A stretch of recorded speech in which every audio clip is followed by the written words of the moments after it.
my name is Cthulhamonster. You can call me Cthulha or Monster. Welcome back to my ATM Gravitas 2 Let's Play series. It has been a bit. I have been kind of locked up here. Oh my gosh, what's happening? Okay, what was that? I'm not worried. I'm not worried at all. Nope. I have been not locked up. That was not post-production. That is just Gravitas telling me maybe I'm overheating. But yeah, in March, I've just been a little bit tied up in some things, just a bit busy. So I have actually am back on track here. In the meantime, we have been doing some streams, and there are a few things I want to show you about. Perhaps one of those might be this new building back here. We did it, guys. We did it. My time-lapse footage, unfortunately, didn't quite make it for this video, but I have made a storage building here. I'm really excited. Not all the details are finagled through, but this is going to have that create train, one that actually has like a storage coming through here, and I'm really excited. We'll have to have another portal or something here, or I change my mind and do a different design. We'll see. But in the interim, we have moved all of our storage out and over. And we have actually investigated a few more mods. Yeah, let me just quickly show this off a bit. I know I talked in the lands. I did a little bit of a time-lapse video, hopefully for the introduction. But I got this wall situated here along the harbor, which I'm really excited about. And we still have our interim ore processing here that needs to get finagled. This was a trial. As you can see, there's a lot of brick in here, so I actually do have a little thing to show you on that as well. Hopefully I didn't show it the last video. I'm a little bit behind in understanding. And with the storage, I'm just going to turn off shaders here. I'm going to be in between these with my footage, unfortunately. They were so pretty, but I hate that the shaders make some mods a little bit angry. And I wanted to talk about one big mod that is going to make my build system here actually work for me. And that's going to be Ender.io. I'm not as familiar with Ender.io specifically, but the staff of traveling and these traveling anchors are massive help. What they allow me to do with the staff of traveling, I could see that I have an LV workshop traveling anchor, a temporary ore anchor, and then storage. And if it's in my hand, and right now it doesn't have a really high charge, but there's no durability, so I'll get down to a low charge and I can just stick it in one of my machines again, but it allows me to teleport to the locations. Additionally, if I have like people visiting my base, which I'm so alone, that might not happen, I can stand on my travel anchors themselves and see those indicators as well. It comes down to what's within range, I think, as well. So you can see that that one over there isn't visible, but I know there's something, so I'm able to see it. So yeah, this is going to help really significantly especially once we get like a proper build and things are like in the way. And let me show you kind of how I had to build those. I'm not the expert in Ender.io in any fashion. So I have been shamefully hiding my machines for these two back here. I don't have the exact spot for those yet. We have moved out our storage from this corner, and in the meantime, I have some of my MV machines here, which I want to move to upstairs, actually this episode, and then I've been starting getting some of these super tanks as well. One of the things we did go and do was find 2 zombie spawners that were in my caves. I had some idea of some spawners locations, but I think I ended up finding these mostly over here in this base area. So that made me really happy. And with the zombie spawners, the reason for it is Ender.io is an older mod, is my understanding. One of the pieces we needed was going to be the C logical controller, which requires a zombie head. One thing to note when you are looking to get your first zombie head is at this time you're likely not to have the enchanting table. The enchanting table is actually an HV recipe, which requires some, I can't remember what color these are, mythical? The orange apotheosis, which is not an easy thing to hit. So in the meantime, what you can work on is actually getting the Ender.io sword, the Ender, not the Ender. So the Ender itself, it can be used, it's currently only used to get mob heads is what it's saying. And and it just requires dark steel and a twig. Dark steel is pretty easy. It's just charcoal and steel and an MV thing. Once you're in MV, it's good sort of have on hand, especially when you're fighting mobs, because we do use heads in Ender.io. And what's the best way to talk about it than realizing I need some things from Ender.io? So I knew that I wanted to get specifically the Staff of Traveling. I didn't even see the Staff of Lividity. Okay, it looks like I would need a Shulker soul to make the Staff of Lividity, so I'm not going to worry about that. The Staff of Traveling, I needed dark steel as well as an ender crystal, and the ender crystal in particular needed a filled soul vial from an enderman. And the way I solved that was I made a ender platform spawning location in the nether. It is not pretty at all. So on the nether roof here, I went over an area of warped forest, and you can see that some of it's actually on fire. Gosh, what is this? 128, I think. Pi. And I never put the ladder on it. Let's do that. Let's go put a ladder on this, because in time I will need to make a proper ender, but the end is not really a thing yet. So I went up like 128, I believe, because I couldn't quite remember all of the facts. But the big thing is I want to get up high enough that the endermen would start to spawn underneath me versus below in the actual nether. So let's put these ladders in here and I can get that done. Might take a moment. This is also why you should always bring your hang glider with you. Oh, you see the piglins starting to form down there? They were a little too high up for it to render, so I'm just gonna go down a scooch. You can see I got a lot of piglins here, but not too many endermen. So in this case, I am actually going to leave, and then I would want to come back or something. That's how I can get spawns in the nether. It's not the most fanciful. The big thing you want to make sure is you're actually bringing a soul vial in with you, and you do get it back. So that's nice. Especially, like, these aren't the cheapest things to make. They need fused quartz, dark fused quartz. The dark fused, come on. I use just fused quartz. I'm just looking here. I think fused quartz would work, and then solarium. Solarium isn't too bad. Yeah, fused quartz here is what I grabbed. So it's an MV recipe. It is a block of quartz and flux. The block of quartz you're just going to be putting into your compressor. And then with solarium, it's going to be using the alloy smelter of gold and soul sand. So both of those aren't the worst to get a hold of. The big part is that you're going to need MV here. To make that work. So that would get you your Enderman soul, but you also need to get a vibrant crystal, which has two pieces to it. One is a cut emerald, which hopefully you're able to find through TFC or whatnot. And then the other one is the vibrant alloy nugget. And vibrant alloy nuggets need the alloy smelter as well. It is MV, so that is part of the thing.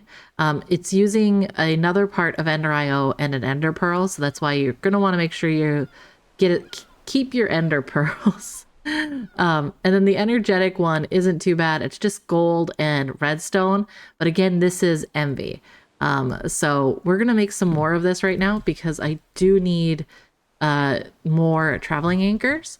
And currently I have a few things here with envy, but not the alloy smelter. I believe I put that upstairs. Yeah, here it is.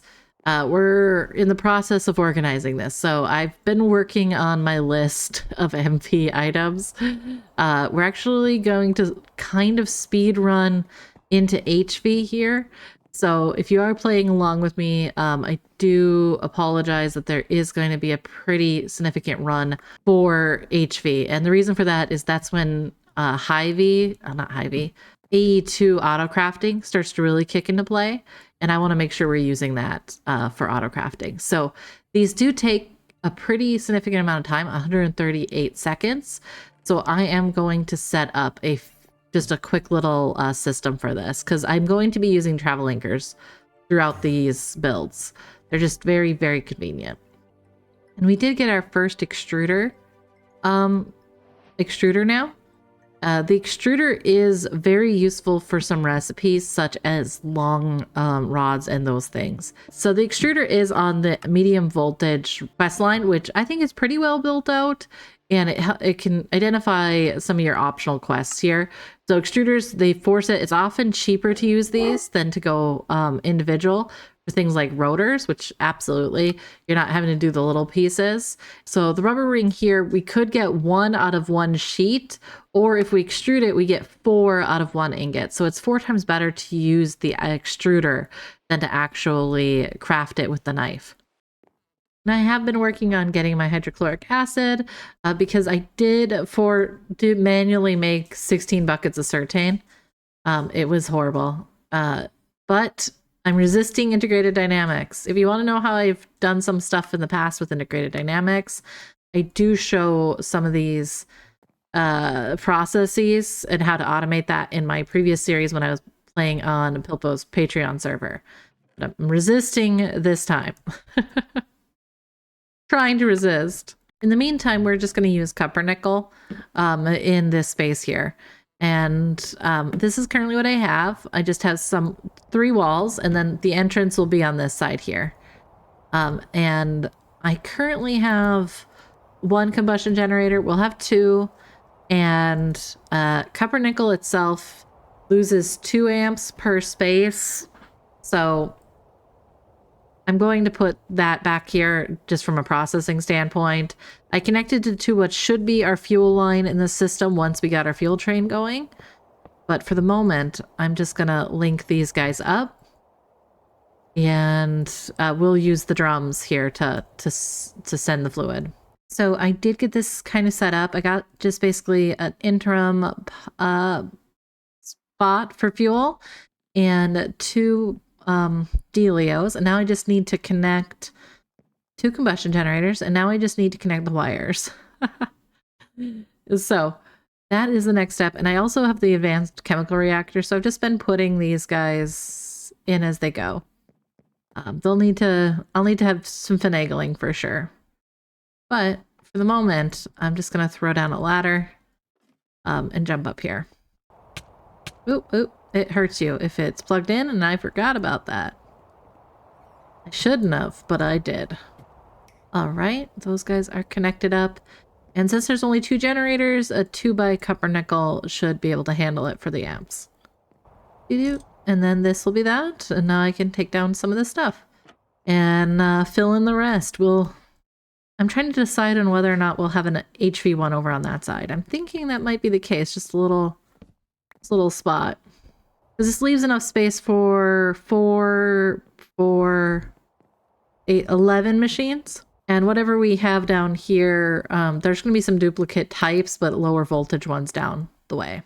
In the meantime, I did get some pulsating alloy done. So we got 3 of those, so I'm just going to make those into nuggets. And we can make more of these pulsating crystals. So cut diamond plus the pulsating crystals gives those, and we're to 4 now. And when I process this, I can get a vacuum chest, which is kind of interesting. A travel anchor, XP dealio. The weather crystal sounds interesting. I don't need it. So we're going to make the travel anchors with this. So the purified iron is just our iron coming out, and then the conduit binder itself is just really a composite that you can bulk blast. And the composites can be clay, any type of those gold or cassiterite deposits. I actually had some from the beginning of the game that I never put through the sluice. So you're going to find these at the bottom of rivers, and then your sand. We're going to make these. We got 4 more travel anchors, and I'm going to keep those in my backpack for when I get annoyed. So that would create our travel anchors in particular. So here, the pulsating crystals, pretty easy because it is something craftable. However, the traveling one, the ender crystal, required the soul binder. The soul binder is the one that requires the logic controller. It's got some bimetal pieces in here. In soul chassis is a lot of the solarium. The bimetal one uses the energetic alloy as well as its ingots, and then just an iron gear in it. That kind of gets you to the soul binder. So this uses the soul binder.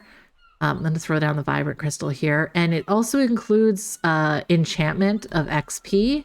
The way I first tried was using the vacuum, the XP vacuum here. So I did make one of those and I was murdering zombos, but I wasn't having a really good look of how do I get that into the machine. And that's where using the energy rod in particular came into play. And I think it's called the energy rod, the experience rod, sorry. So that uses the energetic alloy and solarium here. To solarium back and make one of these. I already have one. Aha, I'm not going to make one. So the experience rod is the method that you're going to use to put XP into your machine here. If you just click and open up, it opens up the interface or the GUI. But if you right click to crouch, you're able to click down and it'll put the 10 millibuckets of XP juice in there, and vice versa. If you want to pull it back out, you can see my levels are going back up here. So that is one thing that took me quite a bit to figure out. The experience rod is your ticket.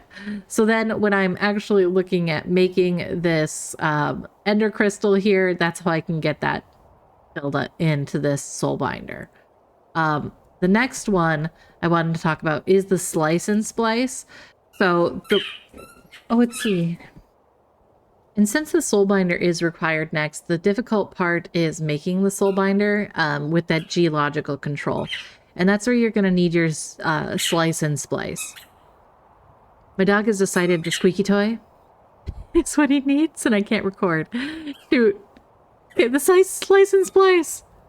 It requires a skull. It can be a zombo one or something other than that.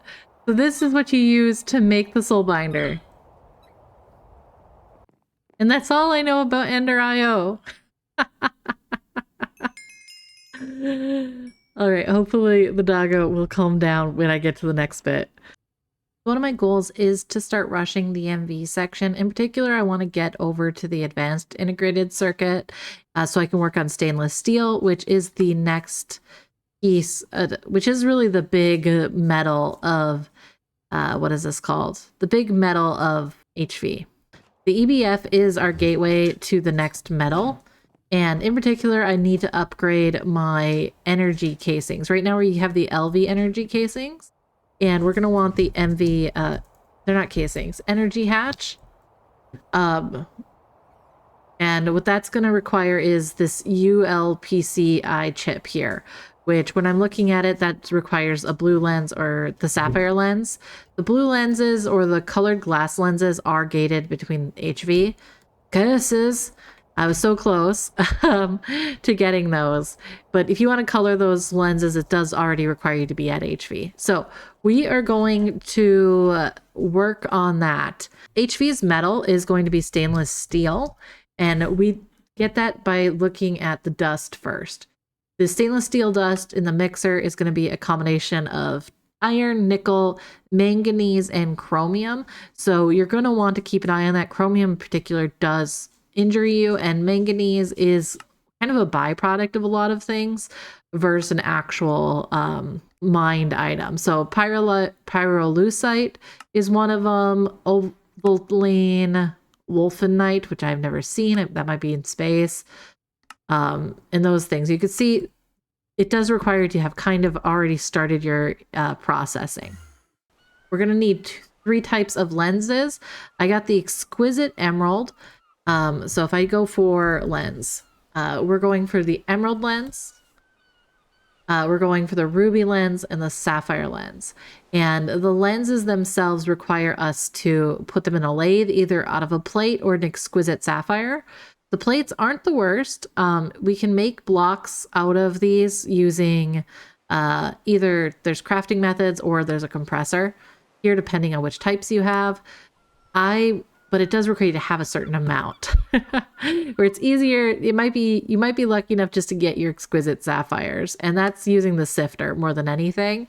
And all of these recipes, when I'm looking at it, the emerald requires MV, the sapphire requires LV for the crystal, which I was a bit surprised by. So there might be a path there that doesn't require you to be too crazy. So let's look at these lenses. When looking for emeralds, you need Gregtech emerald, and the easiest spot for that I found is in the nether. And a beryllium beryllium vein, it was very helpful to find this. The Gregtech nether ore spawning range isn't really edited in this pack, so if you find beryllium, it's likely that you're going to find your emeralds here as well. The one big thing to note with this is when you do pull this, you want to be pretty careful. You only have about a 5% chance for an exquisite emerald, so it may be easier to make the plates for you if your luck is not holding out. And the next item we found just at the end of my last stream actually has, gosh, 5 miners on it right now, and that is our emerald. That is our emerald deposit. This is just chugging along. So I do have enough with the sapphire, with the basic sapphire, to make a block. So I am going to use that to cut the plate for this one. And then the other piece I'm going to do is start mining for ruby as well. These lenses are frustrating, I will say, especially if you've not found a ruby or emerald or anything like that. So make sure you're keeping an eye on what you're looking at. Take better bookmarks than me, because I knew that they were around. I had no idea where they were around. Of course, the first spot I put a travel anchor needs to be on the second floor of the workshop. Laziness means nothing. And then with the lathe, we can put this in here. Look for that sapphire plate. Just needs to go in the cutter. Wrong spot. Cutter. Flop it in there. And we could make some lubricant actually for the first time, I think, as well. Because we've been kind of avoiding that. But mainly just due to the fact that I've been lazy. And we can use creosote for that. So let's put some creosote going. All right, creosote up here on the top. Drum down at the bottom. And creosote in the distillery on 1. All right, it shouldn't take too long to process that, but I don't need a lot. So I'm just going to move this back up here and get that started. All right, so I want to work on these transistors. So I'm just going to need some fine tin wire, some liquid polyethylene, and silicon. And I get 8 for those, so that's great. And the really big push is getting those advanced integrated circuit. So the basic integrated circuits. So we are going to work on some more. I'm going to work on that. Okay, so I do have some polyethylene in ingot form. Thank gosh, I was a little nervous. And I am just going to liquefy this back into liquid for this endeavor.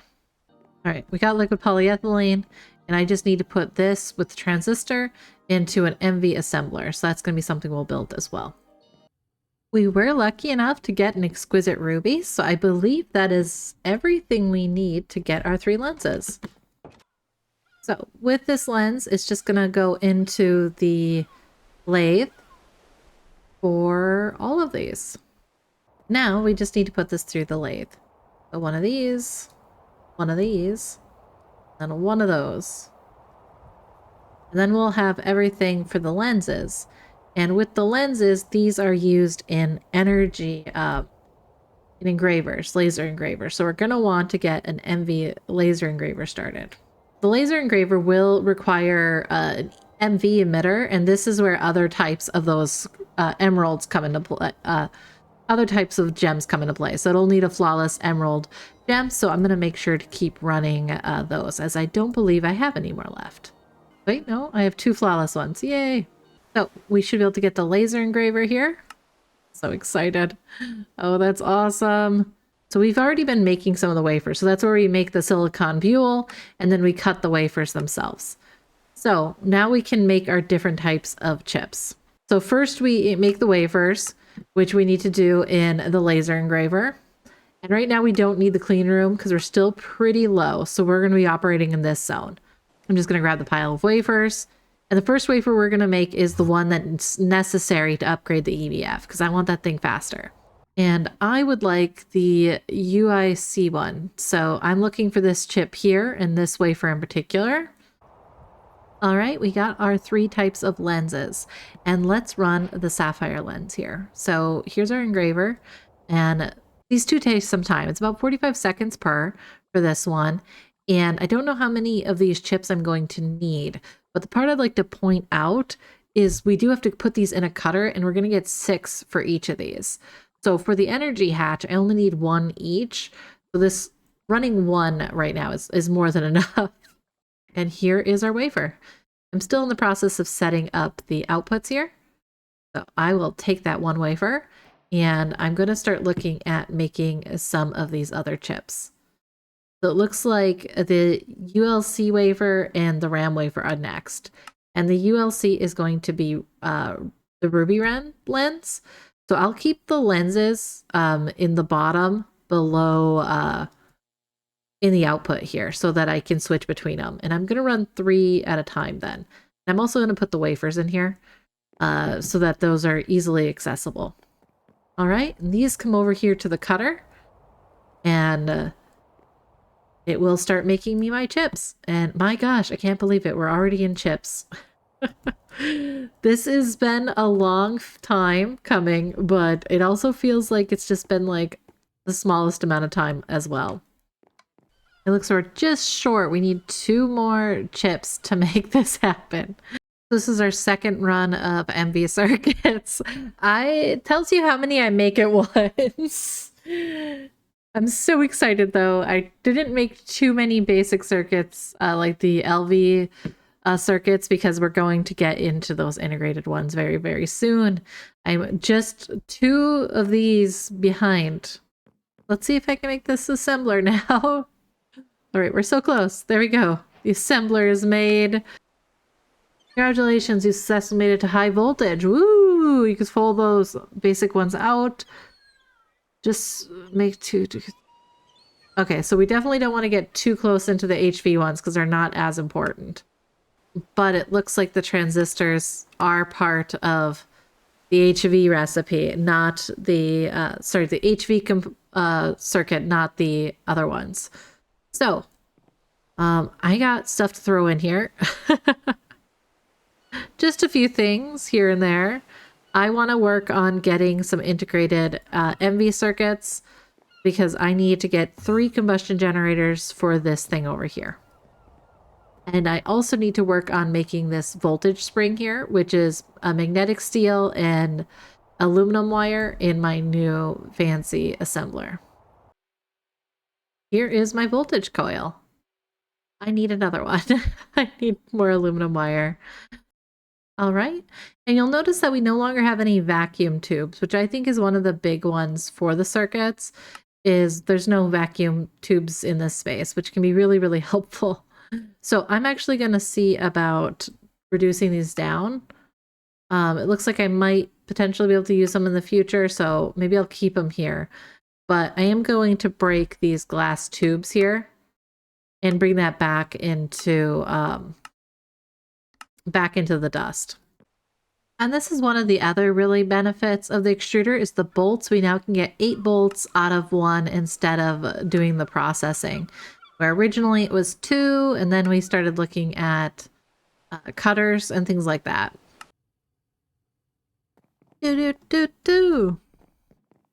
So this should be our first basic integrated ones, and look how fast those go. Is that the same speed as the other one? Either way, fantastic. So let's make the integrated MV version on this. So it still has the resistors and the diodes, so we'll throw those in. Resistors, diodes. Has a new type of circuit board. It requires the circuits that we just made. And then it needs fine gold and silver bolts. Silver bolts weren't too bad to make, and we just need to get that fine gold wire. And this is just processing, so I am so excited. So I need to make my MV circuits, my MV energy hatch here. So I got 1 and 2 of those. Perfect. And then we can start upgrading our EBF. Okay, so I did upgrade this. I managed to not record, but we got our MV energy hatches here and on the other side. And I had just enough aluminum ready to go to make these 4 combustion generators. And I am using an MV copper nickel cable down there 4 times. It does look like I might have been able to get away with just 2 times, but I wasn't sure, so I didn't want to. And we are making our first, we've made our first stainless steel ingot. We did it. I'm so excited. This is, HV is where things truly start to move a little crazy. So This is going to be fantastic. We still have some things to finish here in Envy, just to finish out the build out of machines. So it looks like we've got a few going on. And I would like to get into the greenhouse later. So thank you guys so much for joining me. I'm so excited. We have stainless steel. We're in HV in regards to the material. Next episode, maybe we'll get into the circuits for HV, but at least start getting much closer to AE2 and getting that system running. I think this episode did a great job. We got our MV system back here, and we have a fancy new build. I'm so excited to see what we're going to be able to do in the storage building next episode. So we should be back on track. This will release Saturday, and I will follow up with the next episode, hopefully next Friday. Thank you for your guys' patience with my slight hiatus there, and I really loved seeing all the comments come in. It was really heartwarming as I was moving. So thanks again. I hope you have a great day. Bye.